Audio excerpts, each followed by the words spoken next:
नमस्कार.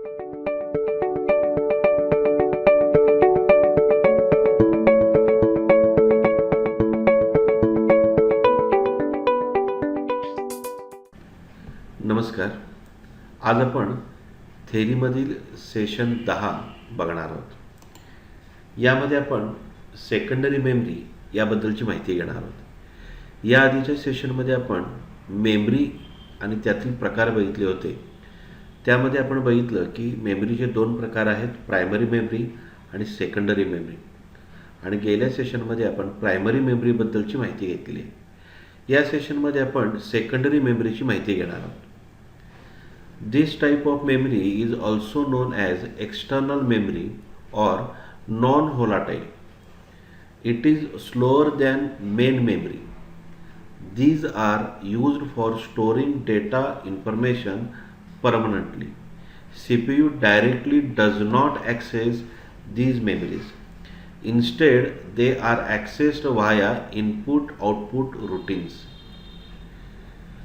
The contents of secondary memories are first transferred to the main memory and then CPU can process it. For example, hard disk, CD-ROM, DVD-ROM. तर secondary memory ज्याला external memory असं सुद्धा म्हटलं जातं किंवा external storage असं सुद्धा म्हटलं जातं. आपल्याला लागणाऱ्या फाईल्स, मग त्या वर्डमधल्या असतील, एक्सेलमधील असतील, पॉवरपॉईंटमधील असतील, ह्या जेव्हा आपण सेव्ह करतो तेव्हा त्या हार्ड डिस्कमध्ये म्हणजे सेकंडरी मेमरी म्हणजेच एक्सटर्नल स्टोरेजमध्ये स्टोअर केल्या जातात. एक्सटर्नल मेमरीमधील जो डेटा आहे तो डायरेक्टली कम्प्युटरला ॲक्सेस करता येत नाही. प्रथम तो डेटा प्रायमरी मेमरीमध्ये ट्रान्सफर होतो आणि मग त्यानंतरच कम्प्युटर तो डेटा ॲक्सेस करू शकतो. स्टोरेज डिव्हाइसेस म्हणजेच आपण आता बघणार आहोत एक्सटर्नल स्टोरेज किंवा ज्याला आपण सेकंडरी मेमरी म्हणतो. त्याच्यामध्ये कोणकोणते प्रकार आहेत?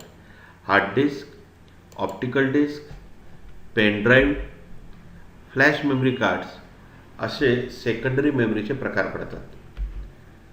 त्यातील पहिला प्रकार आहे हार्ड डिस्क.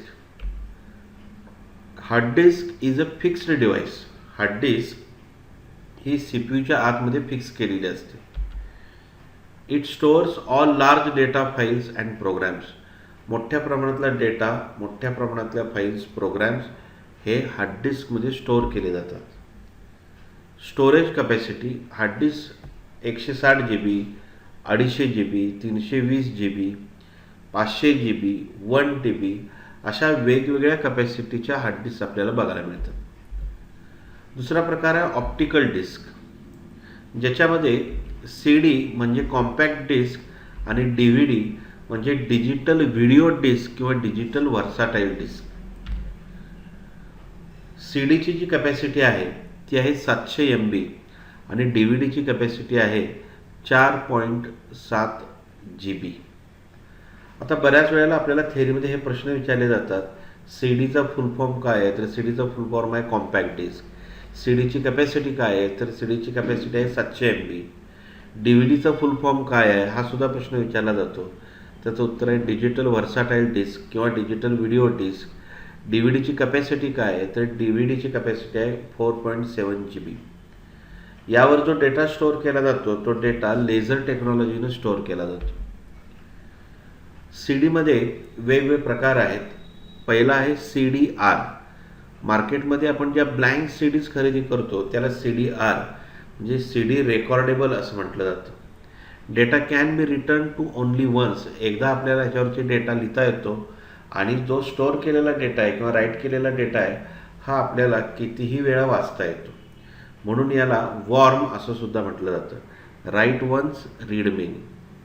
CDRW हा अजून एक CDमधला प्रकार आहे, म्हणजे CD rewritable. Data can be erased and return. आता इथं जो CDR हा प्रकार आपण बघितला याच्यामध्ये आपल्याला डेटा एकदा राईट करता येतो पण तो पुन्हा डिलीट करून त्याच्यावरती नवीन डेटा लिहिता येत नाही.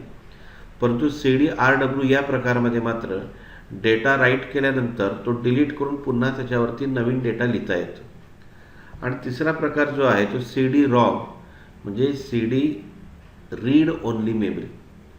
बऱ्याच वेळेला गाण्यांच्या सीडी किंवा पिक्चरच्या सीडी ज्या सीडी असतात त्याला सीडी रॉम असं म्हटलं जातं, कारण ऑलरेडी त्याच्यामध्ये डेटा स्टोअर असतो आणि डेटा स्टोअर असलेल्या सीडी आपण आणतो आणि त्या बघत असतो. त्यामध्ये आपण काही लिहित नाही किंवा त्यातलं आपण काही डिलीटही करत नाही. तर सीडीमध्ये असे 3 प्रकार असतात. याच्यावरती सुद्धा प्रश्न विचारले जातात तुम्हाला. CDRचा फुल फॉर्म काय? तर CDR म्हणजे CD रेकॉर्डेबल. CDRWचा फुल फॉर्म काय? तर CDRW म्हणजे CD रीरायटेबल. किंवा CD रॉमचा फुल फॉर्म काय? तर कॉम्पॅक्ट डिस्क किंवा CD रीड ओनली मेमरी. त्यानंतर आहे DVDमध्ये सुद्धा असेच प्रकार पडतात. DVD-R म्हणजे DVD रेकॉर्डेबल, DVD-RW म्हणजे DVD रीरायटेबल आणि DVD-ROM म्हणजे DVD रीड ओनली मेमरी. त्यानंतर बऱ्याच ठिकाणी आजकाल जे वापरले जातात ते pen drive. Connected through the USB port. कम्प्युटरला आपण जेव्हा पेनड्राईव्ह जोडतो तेव्हा USB पोर्टचा वापर करून आपण कम्प्युटरला पेनड्राईव्ह जोडत असतो. साधारण आपल्याला 2 GB ते 64 GB पर्यंतचे पेनड्राईव्ह वेगवेगळ्या पद्धतीचे आपल्याला बघायला मिळतात त्याच्या कॅपॅसिटीनुसार. त्यानंतर फ्लॅश मेमरी कार्ड. अलीकडे डिजिटल कॅमेरा असू दे, मोबाईल फोन असू देत, बऱ्याच ठिकाणी जे मेमरी कार्ड्स वापरले जातात यांनाच फ्लॅश मेमरी कार्ड असं म्हटलं जातं. तर अशा पद्धतीनं आपण आजच्या लेक्चरमध्ये सेकंडरी स्टोरेज किंवा सेकंडरी मेमरी, ज्याला एक्सटर्नल मेमरी असं सुद्धा म्हटलं जातं, याबद्दलची माहिती घेतलेली आहे. धन्यवाद.